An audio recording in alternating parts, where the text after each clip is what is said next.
He visitado hogares de donde he salido con una profunda, tremenda alegría.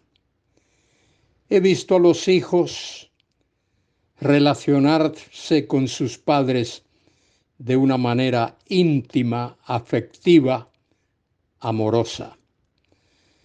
He visto a hijos, he escuchado a hijos decirles a la mamá: mamá, qué buena eres, cuánto te queremos, mamá.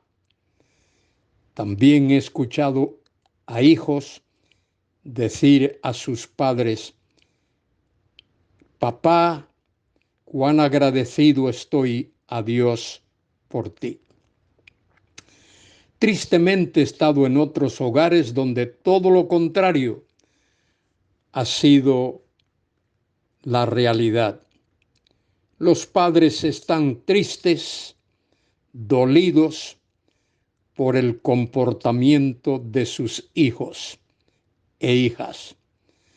Algunos padres han tenido que acudir a la cárcel a visitar a sus hijos.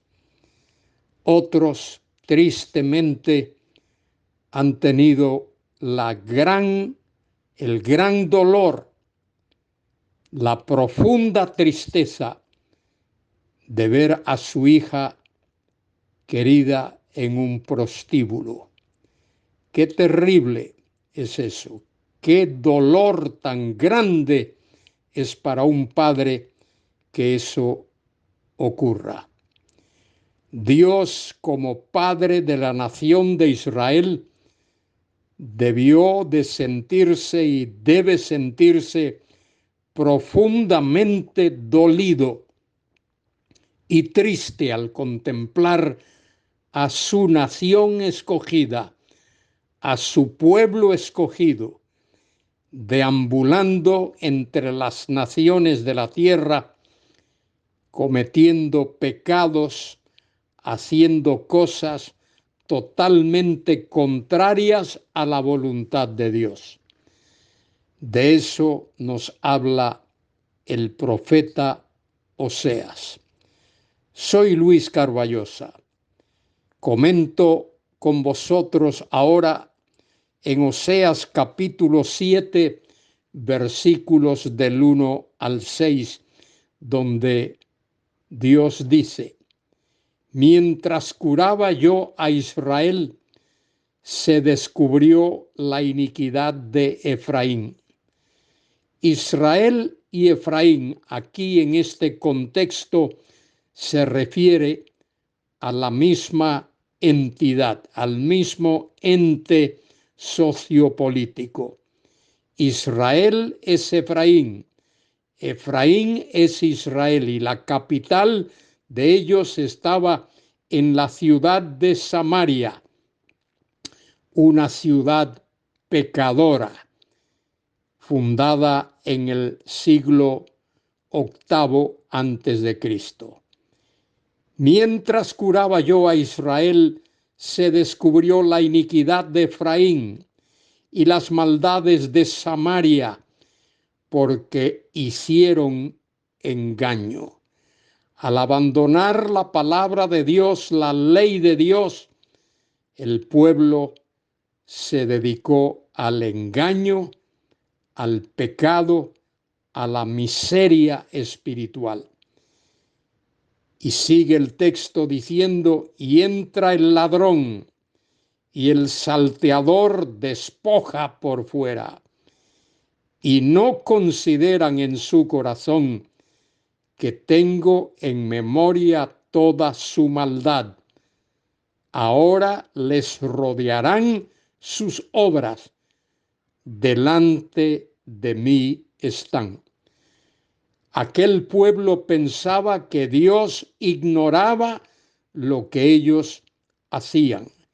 Pero, querido escuchante, Dios lo conoce todo y lo controla todo, y soberanamente ha de juzgar al mundo, a su nación escogida, y ha de juzgar a pecadores, a personas que desobedecen su palabra. Es importante que tú y yo alcemos nuestros ojos al cielo y reconozcamos que hay un solo y único Dios vivo y verdadero, que es el dueño del universo y el juez supremo del universo. El versículo 3 dice: con su maldad alegran al rey. Habían contaminado hasta el mismo palacio real y la misma familia real. Con su maldad alegran al rey y a los príncipes con sus mentiras.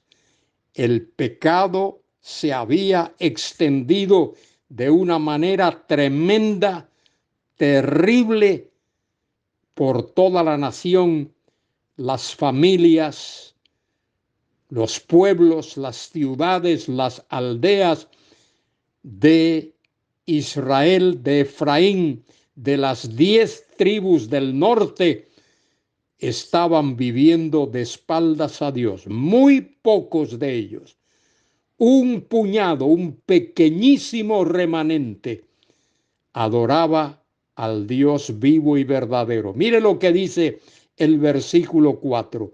Todos ellos son adúlteros. Y no solo en el sentido físico, sino también en el sentido espiritual, en el sentido moral, en el sentido intelectual. Todos ellos son adúlteros. Son como horno encendido por el hornero, que cesa de avivar el fuego después que está hecha la masa hasta que se haya leudado. El pueblo había abandonado completamente a Dios, había vuelto sus espaldas a Dios y estaba viviendo en idolatría, en desafío a la voluntad de Dios. Dice el versículo 5: en el día de nuestro rey, los príncipes lo hicieron enfermar con copas de vino. Vivían borrachos, vivían en inmoralidad. Y añade el texto: extendió su mano con los escarnecedores. El pueblo vivía con los escarnecedores, con los que desafiaban a Dios, con los que se oponían a la ley de Dios y practicaban cosas desagradables a Dios. Versículo 6, con el que concluyo este breve devocional, dice: aplicaron su corazón semejante a un horno a sus artificios. Toda la noche duerme su hornero. A la mañana está encendido como llama de fuego.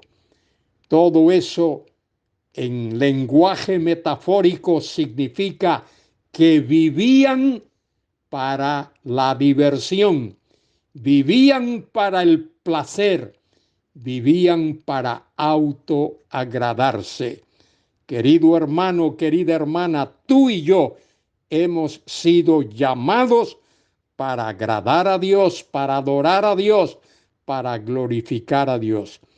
Alza tus ojos al cielo, alza tus manos al cielo y reconoce al único Dios vivo y verdadero y alábale, adórale.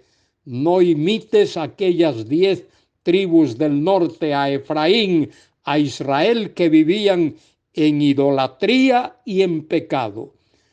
Adora al único Dios, Jehová de los ejércitos. A él sea la gloria, ahora y por siempre. Amén y amén.